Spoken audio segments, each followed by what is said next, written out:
I would say थोड़ी unethical tricks भी हैं जो लोग यूज़ करते हैं। पे उससे रिलेटेड जितने भी डेटा पॉइंट्स हैं वो भर-भर के डालो। बहुत से लोग ये सोचते हैं कि यार मैं तो आईआईटी से नहीं हूँ, मेरा रेज़्यूमे सेलेक्ट ही नहीं होगा, बट ऐसा नहीं है। तो दोस्तों मैंने ये देखा है कि लोग हज़ारों जॉब्स पे अप्लाई कर देते हैं, फिर भी उनको कोई रिस्पॉन्स नहीं आता है। इस वीडियो में मैं बात करना चाहूँगा रिक्रूटर्स की साइकोलॉजी के बारे में, कि रिक्रूटर्स कैसे सोचते हैं, वो क्या देख रहे हैं रेज्यूमे में, क्यों कि कई लोगों का रेज्यूमे सेलेक्ट होता है इंटरव्यू के लिए और कई लोग 500, 1000, 2000 एप्लीकेशन के बाद भी रिजेक्ट हो जाते हैं। तो सबसे पहले रिक्रूटर्स की साइकोलॉजी के बारे में समझते हैं कि वो उनका जॉब क्या है, वो करना क्या चाह रहे हैं। बहुत से लोग ये सोचते हैं कि यार मैं तो आईआईटी से नहीं हूँ, मेरा रेज्यूमे सेलेक्ट ही नहीं होगा, बट ऐसा नहीं है। आईआईटी, जीपीए, ये सारी चीज़ें मैं बोलूँगा एक तरीके की प्रॉक्सी है रिक्रूटर्स के लिए। अम, उनको कोई मतलब नहीं है कि कौन किस कॉलेज से है, उनका गोल थोड़ा डिफरेंट है। उनका गोल ये होता है कि अगर वो 100 लोगों को इंटरव्यू पैनल के सामने भेजते हैं, तो वो चाहेंगे कि ज़्यादा से ज़्यादा लोग हायर हों और अगर उन लेट्स से 50-60 लोग हायर हुए, तो उन 50-60 लोगों का 1 साल बाद असेसमेंट हो, तो वो एक अच्छे हायर निकले। अब आईआईटी को वो एक तरीके की प्रॉक्सी की तरह यूज़ कर लेंगे कि चलो ठीक है, अगर कोई आईआईटी से है तो उनके उसके चांसेस ज़्यादा हैं कि इंटरव्यू क्लियर कर देगा। बट ऐसा नहीं है कि वो केवल आईआईटी वालों को ही इंटरव्यू पैनल के सामने भेजेंगे। ठीक है, अच्छा अब वो ऐसा करते क्यों हैं? उसका रीज़न बहुत सिंपल है कि एक पूरा इंटरव्यू प्रोसेस पूरा होने में करीब लेट्स से अगर 4 इंटरव्यू लगते हैं तो करीब मान के चलो 4 घंटे तो कंपनी के लगेंगे ही। तो उनकी जॉब है कि इंटरव्यू पैनल का कम से कम टाइम वेस्ट हो। अगर आप आईआईटी से नहीं हैं या कोई अच्छे कॉलेज से नहीं हैं, तो आप क्या कर सकते हैं? इसके बारे में बात करते हैं। अभी आप सोचिए कि आप जिस भी फील्ड में हैं, जैसे मैं टेक फील्ड में हूँ, मैं ST3 हूँ अमेज़न में, तो मैं टेक का एक एग्जांपल लूँगा, बट आप इसको किसी भी फील्ड में एक्सट्रापोलेट कर सकते हैं। लेट्स से टेक फील्ड में हायर होने के लिए 4 इंटरव्यू राउंड होते हैं और रिक्रूटर के पास में 2 रेज़्यूमे के ऑप्शंस हैं। एक रेज़्यूमे है आईआईटी ग्रेजुएट का और एक रेज़्यूमे है कोई नो नेम यूनिवर्सिटी ग्रेजुएट का। ठीक है? अब रिक्रूटर क्या सोचेगा? रिक्रूटर देखेगा कि यार आईआईटी से है, बहुत ज़्यादा चांस है कि कोडिंग वगैरह भी अच्छे से सीखी होगी, तो वो उसको प्रेफर करेगा। वो अपने मन में एक तरीके का स्कोर देगा कि ठीक है आईआईटी है, कुछ प्रोजेक्ट्स हैं, वो सबको देख के वो देखेगा कि यार 9 आउट ऑफ 10 चांस है कि ये इंटरव्यू पैनल के सामने अच्छा परफॉर्म करेगा। जो दूसरा नो नेम यूनिवर्सिटी वाला है, उस पे उसको इतना कॉन्फिडेंस नहीं आएगा, मे बी वो उसको 6.57 आउट ऑफ 10 पॉइंट्स देगा। बट जो ये नो नेम यूनिवर्सिटी वाला रेज्यूमे है, अगर उसमें एक लाइन एक्स्ट्रा एडेड है, say I came under 20 in a HackerEarth so and so competition, कोई भी एक ऐसा तरीका जिससे वो शोकेस कर रहा है कि यार मैं कोडिंग में अच्छा हूँ, नॉट जस्ट अच्छा हूँ, मैं कुछ मैंने कहीं परफॉर्म भी किया है, मैं अंडर 100 आ रखा हूँ या कुछ भी जो भी है अंडर 1000, मैं भले नो नेम यूनिवर्सिटी से हूँ बट मेरा कोडिंग बहुत अच्छी है, तो रिक्रूटर सोचेगा कि this is a better proxy. अभी मेरे को डायरेक्ट पता चल रहा है कि जो नो नेम यूनिवर्सिटी वाला कैंडिडेट है वो कोडिंग में अच्छा है, बट जो आईआईटी वाला कैंडिडेट है उसका मुझे पता नहीं, हो सकता है वो कोडिंग में अच्छा हो और ये भी हो सकता है कि सीएस थ्योरी में अच्छा हो बट कोडिंग में इतना एक्सपीरियंस नहीं हो। तो अभी रिक्रूटर को एक बेटर प्रॉक्सी मिल गई है। ठीक है, तो अभी हमने जान लिया कि रिक्रूटर का एंड गोल क्या है। एंड गोल ये है कि जिसको भी सामने भेजे उसके इंटरव्यू क्लियर करने के चांसेस ज़्यादा हो। ठीक है, और जो रेज्यूमे में चीज़ें लिखी होती है वो एज अ प्रॉक्सी यूज़ करते हैं। ठीक है, तो जो यूनिवर्सिटी है वो एक प्रॉक्सी हो गई, प्रोजेक्ट्स एक प्रॉक्सी हो गई। आपको जब आप अपना रेज्यूमे बना रहे हो तो आपको ये ध्यान में रखना है कि आपकी फील्ड में रिक्रूटर क्या देख रहा है। लेट्स से आपकी फील्ड प्रोडक्ट मैनेजमेंट है, तो वो बिजनेस रिलेटेड फील्ड है, वहाँ पर हो सकता है कि वो लोग सॉफ्ट स्किल्स देखते हों और वो लोग देखते हों कि आपने कितना बिजनेस बढ़ाया है आपकी पुरानी जॉब में। तो आप वो ही चीज़ें लिखो अपने रेज्यूमे में। आप उस पे उससे रिलेटेड जितने भी डेटा पॉइंट्स हैं वो भर-भर के डालो, ठीक है?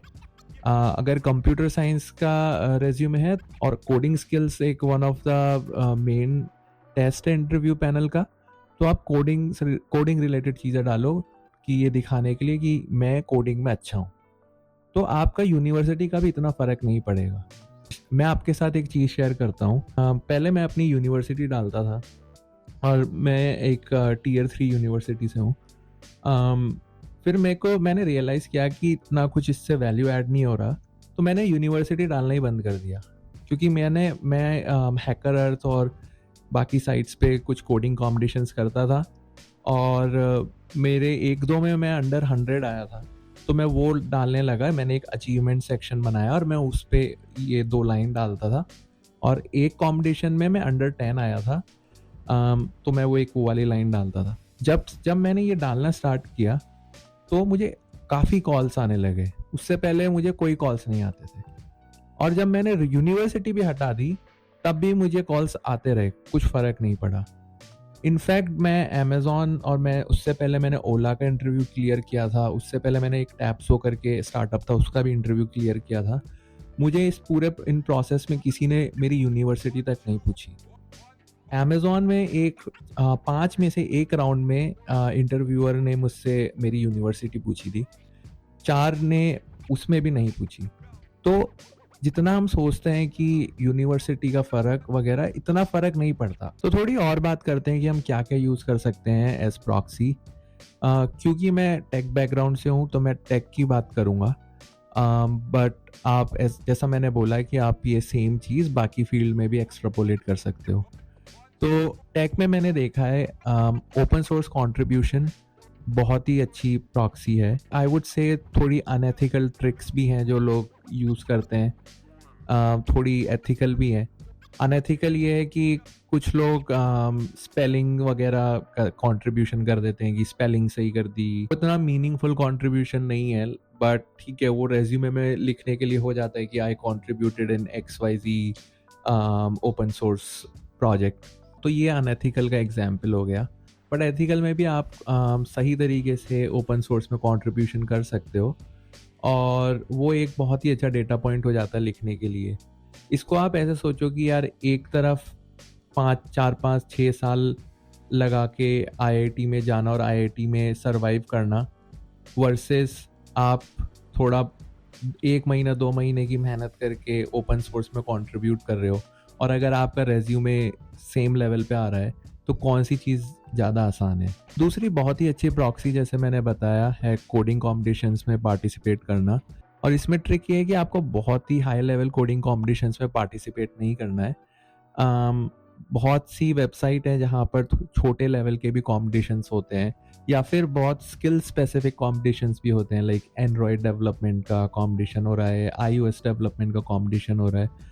उसमें पार्टिसिपेंट्स भी ज़्यादा नहीं होते। आप उनमें पार्टिसिपेट करिए, आप उनमें अंडर 100 आने का ट्राई करिए। मैंने भी ऐसे ही करा था, जिन कॉम्पिटिशन्स में मैं अंडर 100 आया था, एक को छोड़ के बाकी सब छोटे लेवल के थे। आपको बहुत हाई लेवल जहाँ पर वर्ल्ड के टॉप कोडर्स compete करते हैं, आपको उन कॉम्पिटिशन्स में पार्टिसिपेट करके कुछ अचीव नहीं करना है। आप छोटे कॉम्पिटिशन्स में करिए एंड आप एम ये रखिए कि मैं कुछ रैंक लेकर आ सकूँ लीडर बोर्ड पे, जो मैं जिसको मैं अपने रेज्यूमे में डाल सकूँ। तीसरी बहुत ही अच्छी प्रॉक्सी मैं बोलूँगा ऐप स्टोर पे डालना। इसके लिए आपको थोड़ी मेहनत करनी पड़ेगी, बट ये बहुत ही फ्रूटफुल है, स्पेशली अगर आप ये दिखा सको कि मेरी ऐप के 10,000 यूज़र हैं, 5,000 यूज़र हैं या जो भी कुछ एक्टिव यूज़र्स हैं। इससे काफ़ी ये बहुत ही मेरे लिए तो पर्सनली ये बहुत ही स्ट्रॉन्ग डेटा पॉइंट है, बिकॉज़ जब आप एक ऐप डालते हो ऐप स्टोर पे और उसके एक्टिव यूज़र बेस बनता है, तभी आप एक end to end skill showcase करते हो। नॉट जस्ट कोडिंग स्किल्स, आप अपनी प्रोडक्ट स्किल्स भी शोकेस करते हो। आप कस्टमर्स को कैसे मैनेज करना है, कस्टमर सर्विस, वो भी शोकेस करते हो। चौथा एग्जाम्पल प्रॉक्सी का है इंटर्नशिप। इंटर्नशिप बहुत ही इम्पॉर्टेंट है और बहुत ही बढ़िया प्रॉक्सी है।